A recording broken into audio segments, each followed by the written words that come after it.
Honorable Chairperson, ma'am, I rise today to oppose the motion before this House and to place on my record my firm and complete support for the Honorable Speaker of the Lok Sabha, Shri Om Birla ji. When I stand here today to speak on this important issue, ma'am, I do so with full awareness that I am not defending an individual alone. I am defending the integrity of this House. The authority of the Speaker is not a personal privilege, it is an institutional necessity. The Speaker represents the discipline, the dignity and the drive towards achieving the lofty hopes and aspirations that our forefathers encapsulated in the Constitution of India. If the neutrality of the Speaker is questioned without reasonable grounds, we risk weakening the very institution that safeguards democratic deliberations. Differences of opinion are natural, ma'am. They are in fact the lifeblood of democracy. But attempts to erode the institution in the name of political disagreements is dangerous. Let us remind ourselves of a fundamental truth. The dignity of Parliament is inseparable from the dignity of the Constitution itself. 3 opposition MPs, ma'am, have moved for the removal of Speaker Shri Om Birla ji.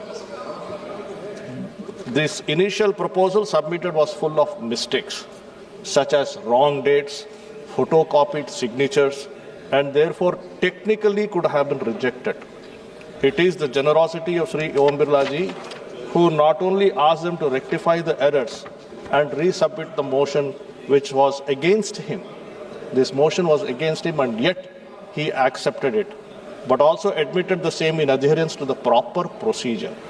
This speaks volumes about the personality and genuineness of our Speaker, an upholder of democratic ideals.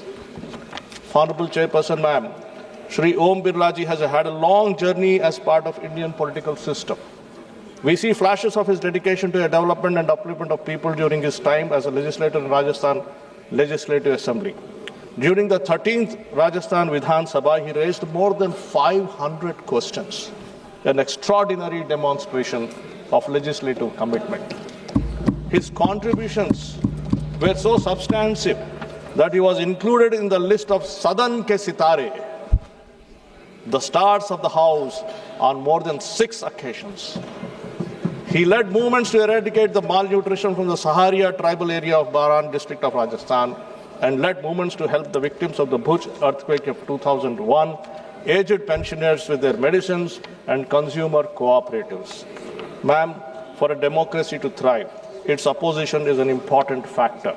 The opposition by its very name embodies an alternative political thought in the interest of strengthening parliamentary debate, discussions and deliberations. However, it is sad to see a rather sorry state of affairs that parade before us every day, where our friends across the aisle march into the well, shout, disrupt, and use all unparliamentary methods that strike at the very pillars and foundations of our parliament. On several bills and debates of national importance, the opposition has chosen to speak outside the parliament or on social media while remaining conspicuously absent from their very debates where democratic scrutiny should occur. It is very disheartening when the leaders of the largest opposition parties collectively and individually performed below the average in attendance, questions submitted and debates. Incidentally, ma'am, 281 members of parliament in this House are the first-timers. 74 are lady MPs. Their average is much higher than the leaders of the opposition. While the national average of attendance stands at 86%, questions raised at 88%, debates participated at 17%, the average of the leaders of the 3 largest parties are not even half of the national averages of attendance, questions and participation and debates. Are they aware of this? Of course, yes. In fact, it is this guilty feeling of underperformance that drives them towards repetitive, disruptive behavior in the House. Ma'am, in the recent times, we have seen the opposition display unruly and unparliamentary behavior. I myself have experienced this concerning change in their behavior while sitting in the very chair. During the first half of the budget, Parliament was disrupted repeatedly. The opposition chose disruption over discussion. 8 members had to be suspended after engaging in serious misconduct inside the Lok Sabha.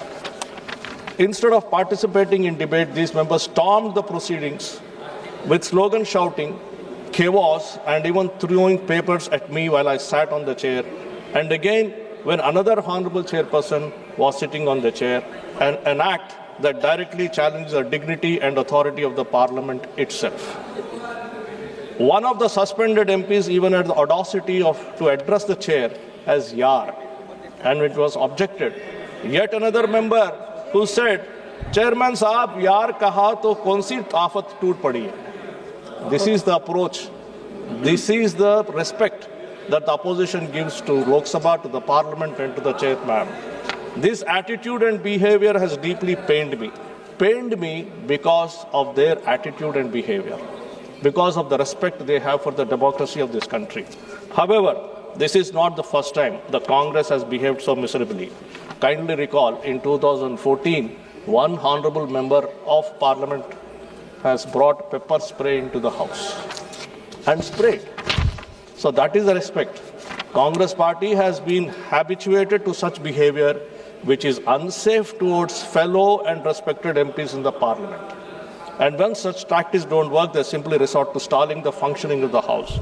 Every minute that this House functions represents public money and public trust.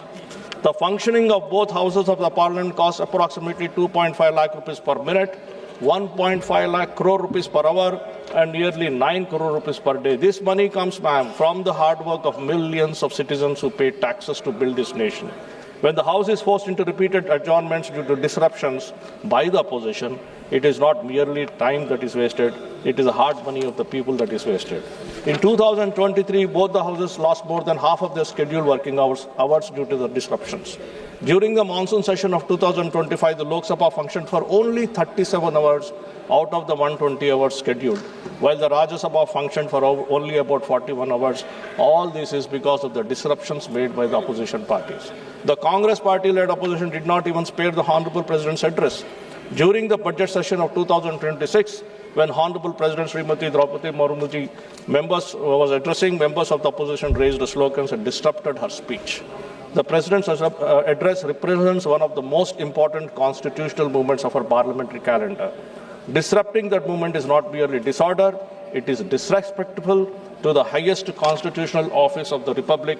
Truly, it is sad to see how the opposition continues to fall from their own standards out of sheer desperation. Ma'am, despite all these challenges, the tenure of Sri Om Birla ji as Speaker of this House has been marked by remarkable legislative productivity and meaningful institutional reform within Parliament. Under his stewardship, the 17th Lok Sabha recorded an impressive 97% productivity, one of the highest in recent parliamentary history. During this period, 179 non-financial bills were enacted, and notably 58% of these bills were passed within 2 weeks of their introduction, demonstrating both efficiency and legislative movement.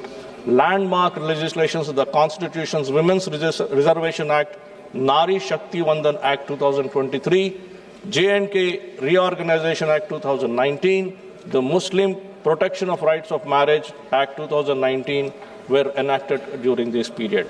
I am happy to note that despite the best efforts of opposition to halt the parliamentary proceedings, the momentum of our Speaker has continued into the 18th Lok Sabha, where its first House functioned for 372 hours and 36 minutes, achieving an average productivity of 103.17%, while the sixth session in 2025 recorded 111%. Ma'am, a historic number of 204 issues were raised during 0 hour in a single day. That is because of Honorable Speaker Sri Om Birla ji wanted to encourage the highest ever in the Lok Sabha history.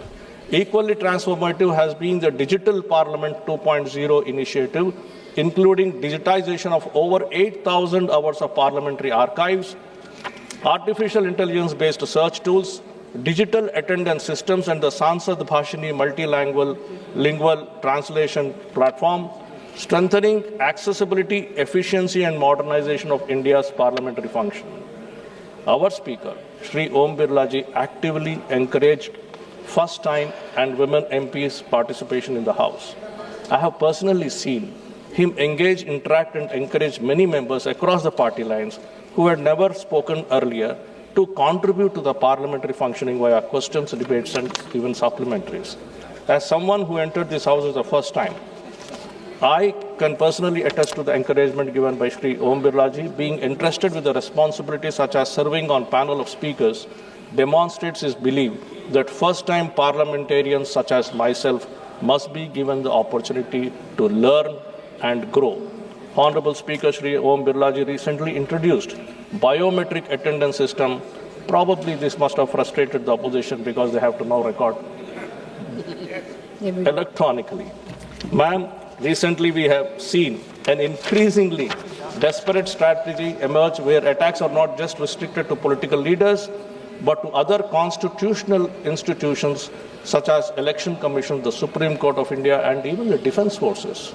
It is deeply troubling when judicial proceedings are misrepresented for political gain within this very house.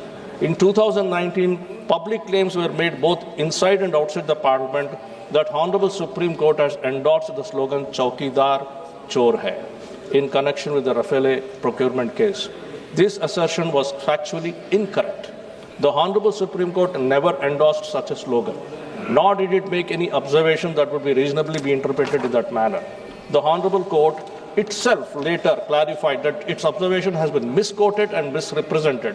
Such conduct goes beyond ordinary political rhetoric.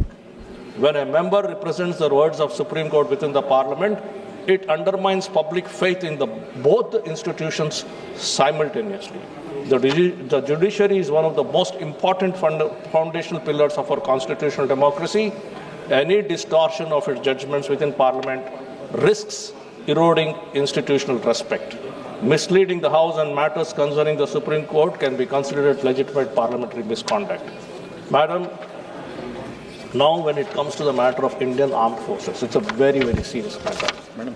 Repeatedly, the opposition leaders have misquoted, particularly on what is happening on the Chinese border. And there was a mention about the 4,000 square kilometers being conceded, which is not a correct statement. This has deeply eroded the morale of the armed forces, but for the gut feeling of our forces and the leadership, they stood by their ground and they never got demoralized by the empty words made by the opposition leaders. Whatever the political differences, if there is one instant of parliamentary unity or has truly stood rock solid, it has been in the representation of India as a country in foreign gatherings and institutions. Unfortunately, madam, whenever our opposition leaders go abroad, they go and sit in discussions, meetings, and criticize India in the international forums. This I would like to mention once. In the direct contrast are the efforts of our Honorable Speaker, Shri Om Birla ji, who has ably represented India's parliamentary democracy and its vibrancy with distinction across the world. Over the years, he has led or participated in numerous parliamentary delegations and international conferences. Most recently, in January 2026, under the leadership of our Speaker, India hosted the 28th Conference of Speakers and Presiding Officers of the Commonwealth in New Delhi, further demonstrating India's leadership in global parliamentary diplomacy. Additionally, to promote inter-parliamentary harmony and discussion, the Honorable Speaker constituted inter-parliamentary friendship groups, giving each senior member the chance to represent the interest of India in foreign countries. This never happened earlier. I am sure that many here are aware that in 1994, the then Honorable Prime Minister chose the then leader of opposition, Shri Atal Bihari Vajpayee ji, to represent the interest of India in international discussions. Shri Atal Bihari Vajpayee ji went, did his job, returned without bringing the image of the country down. Could the same be trusted today? I doubt. In final conclusion, ma'am, the real question before the nation is very simple. Should Parliament function through debate and discipline or through disruption and spectacle? As I conclude, I would like to state that the strength of the parliamentary democracy lies in the ability of the elected representatives to engage in structured debate, to question the government through established procedures, and to uphold the dignity of the institution that embodies the will of the people. The Speaker's role primarily serves to safeguard these principles. The Speaker is not an adversary to any political party. The Speaker is the guardian of the parliamentary order. The Speaker must always stand firmly for rules, order, and the dignity of the Parliament, because when Parliament loses its dignity, democracy itself begins to lose its strength. The Speaker has only one duty: to defend the discipline, functioning, and institutional sanctity of the Parliament. Protecting the authority of the Speaker is therefore not about protecting an individual, it is about protecting the very institution of the Parliament itself. This, Honorable Madam, this is exactly what Shri Om Birla ji was doing, is doing, and I am fully confident that he will continue to do so. With these words, ma'am, I firmly oppose the motion and stand my support for Shri Om Birla ji. Jai Hind, Jai Bharat, Jai Andhra. Thank you so much, ma'am. माननीय सदस्य श्री विजय कुमार हंसदा जी।